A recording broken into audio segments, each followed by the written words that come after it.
Some families watch Home Alone around Christmas, others coordinate outfits for Halloween. The man in my family commits suicide just before their 34th birthday. I discovered my father's body when I was 9 years old. The school had let out early, and instead of being treated to an afternoon of cartoons, I got viscera, a handgun to the head, a note that simply read no, and a skull that simply wasn't there anymore. A birthday cake, happy 34th Papa Bear, etched in bright red icing, covered in gray brain matter. We hadn't seen him in a week. My sister Daisy found my oldest brother, Conrad's body swaying from a tree in the backyard. She never really recovered. She chased the dragon to forget, and just before she'd nod off, she would mumble about the swing and cracking of the tree being a song of warning. She'd found a note tucked in his shoe that simply read no. Decorations adorned the backyard, green and purple lettering glittering excitedly in the sun. Happy 34th, wishing his corpse well. No one had seen him in a week. Happy college graduation to me. Elvin, 3 years my senior, took off after that. None of us ever saw or heard from him again. We all agreed, in tacit silence, he had taken his own life, and just saw fit to spare us the inevitable pain of finding his body. My mother never spoke about any of it. If you pressed her hard enough, she'd mumble about a sickness running through my dad's family. We all knew our grandfather had committed suicide before we were born, and that dad was an only child. When you asked her, she never sounded angry, maybe a bit sorrowful, but not grieved. It was always vexing, but I never made any headway. With each passing day, she retreated further and further within herself, reticent to talk to or do much of anything. Life moves on, whether you want it or not. Daisy disappeared into Alice's terrible rabbit hole, and the last any of us heard of her, she was still somber, scraping the bottom of it and dancing with the golden brown. My mom left and moved to Florida because that seemed to be the perfunctory thing to do when you give up but have a decent bank account. I coped. I honestly couldn't tell you how. Coldness, indifference, a wall built up inside me, maybe. I moved across the country and threw myself into law school, eventually becoming a trial attorney. The work was serendipitous, really. It was a sickness of its own that consumed everything. It suited me perfectly. There was no time to think, feel, or decay. No room to make a family or build a life. There was just non-stop, dramatic bombardment. Time moved impossibly fast, and my mind was too crowded for thoughts of the past. That was fine with me. You'd think I'd be wrecked with anticipation and anxiety as my 34th birthday loomed. I didn't care. I didn't think about my family, and when I did, I only cautiously summarized they all made choices. They had choices, they made them, the end. No one forced my grandfather, father, or brother to take their own lives. My sister stuck those needles into her veins of her own accord. Alvin made his choice to just run for the hills, and my mom's foray into self-imposed solitude and exile was of her own making. I had no compassion for them. To me, each of their choices just compounded the sorrow of those left behind, who in turn made even more horrible and selfish choices.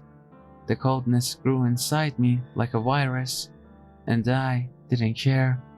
I never told anyone in my new life about my family. Not that there was really anyone in my life, just visitors kept at arm's length. distractions to pass the time, marks on the life prisoner's wall. If anyone asked about my family, I just vaguely said we never got along and weren't in contact. I honestly didn't even realize my 34th was a week away. I made junior partner 2 years ago, and I had Machiavellian designs on having my name on the firm's letterhead. It wasn't until Janice, our firm's ancient legal secretary, who seemed to predate the law itself, asked me what kind of cake I wanted. You'd think it would have sunk in then, but I shrugged it off. I had one chemical company to sue and another to defend. I didn't have time for mental illnesses. 7 days before my birthday, I woke up in a daze, naked from the waist down, my white undershirt stained bright red, having devoured 2 pounds of raw beef. It was unsettling, but I was more concerned with spending the remainder of the night and maybe the next few days sick. I had trial prep, conferences, motions to edit, law clerks to scream at. I never got sick. 6 days before my birthday, I came to, stark, naked in a field. The skeleton of a goat, still wet here and there, with remnants of innards, lay beside me. I could still taste it. I'd even chewed off some of its horns. 5 days before my birthday, I saw it for the first time. The creature, the thing that shouldn't be, but was. It was scaling the exterior wall of our firm's building. I was completely convinced I was hallucinating, a side effect from sleep deficiency and my ludicrous new involuntary diet. The thing was 6 feet long, at least, but didn't look like it was supposed to be. Its body appeared as if machines had taken a human and unwillingly stretched it. The torso was simply too long compared to the rest of the body. Its flesh was a nauseating combination of splotched tan and red, what I imagined a human would look like if you just ever so carefully shaved off the top layer of the skin. What little flesh I could make out. There was nothing but a skull in place of a head, but the eye holes were empty and distended to form enormous vertical slits. At the end of his legs, nothing but bones protruded, shaped into horrifyingly extended claws. Somehow, none of that was nearly as disturbing as what stuck out of it. Every sharp implement conceivable protruded from its body. A dozen scissors protruded here and there. Hedge clippers swayed to and from the back of his neck. What looked like a broken spear jutted out of his left side. Innumerable knives covered half of his torso. A dozen more weapons I couldn't even really make out were stabbed so deeply into the thing, as if they were a part of it. As it moved, they moved. The thing was scaling the outside of sheer rock wall and glass windows with ease, hovering along absurd grace and unfathomable speed. I don't know how bone could cling to glass or rock, but it did. The monstrosity kept tilting its head up, seeming to sniff with a nose that wasn't there, climbing higher and higher before coming to a dead stop outside a window. I could only sit, dumbfounded, staring at something that defied every ounce of the logic that saved me from the perils of the past. But I was certain it was outside my office window. With a snap, it had turned, and it saw me with eyes that weren't, that just weren't. It leaped 34 stories off the side of the building and cleared half of a football field toward me. A guttural, high-pitched scream came out of it as it bounded toward me, sounding precisely like what I imagine a pig dying sounds like. Desperate, panicky, at its sequel. It was moving toward me at a speed no creature on earth could possibly sustain. The buried weapon swayed with each bound, a mesmerizing and paralyzing dance of death. Somewhere in the deep recesses of my lizard brain, autonomic cognition kicked in, because I certainly don't remember getting in my car. I don't remember flying 90 miles an hour down a side street as the monster recklessly pursued me.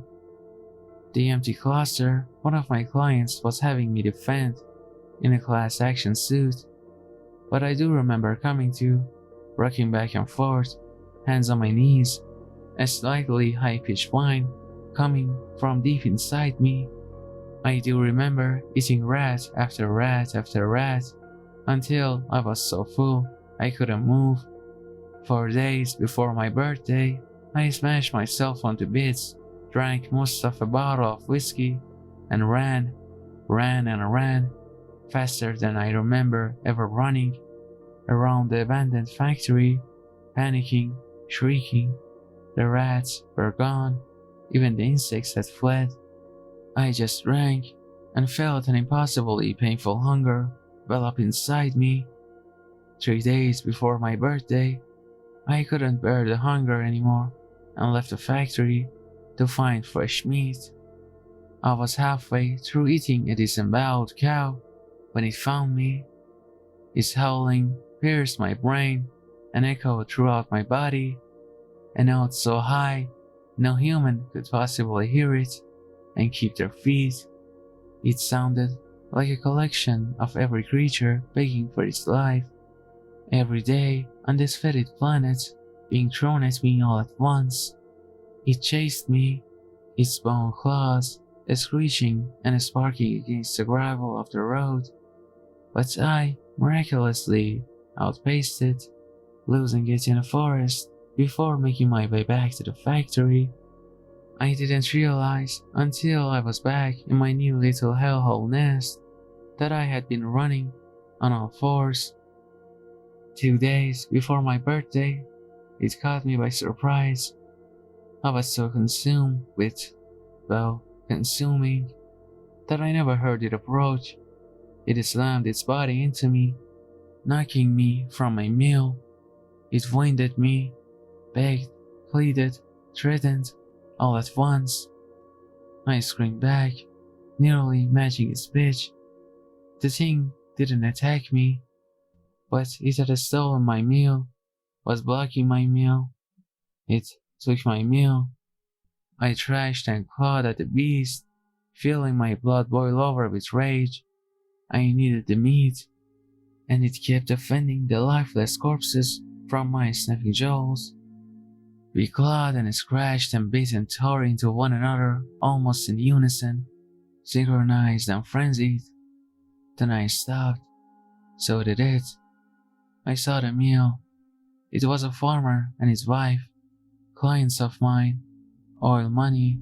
I'd forgotten their names. I'd forgotten my name. Their faces had been cleanly eaten away. I had eaten the wife's gut.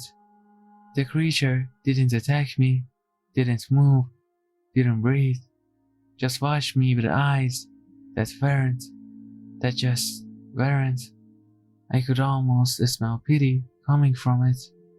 It began to make an unfamiliar noise, low, guttural, strained, like it was trying to make a sound it didn't know.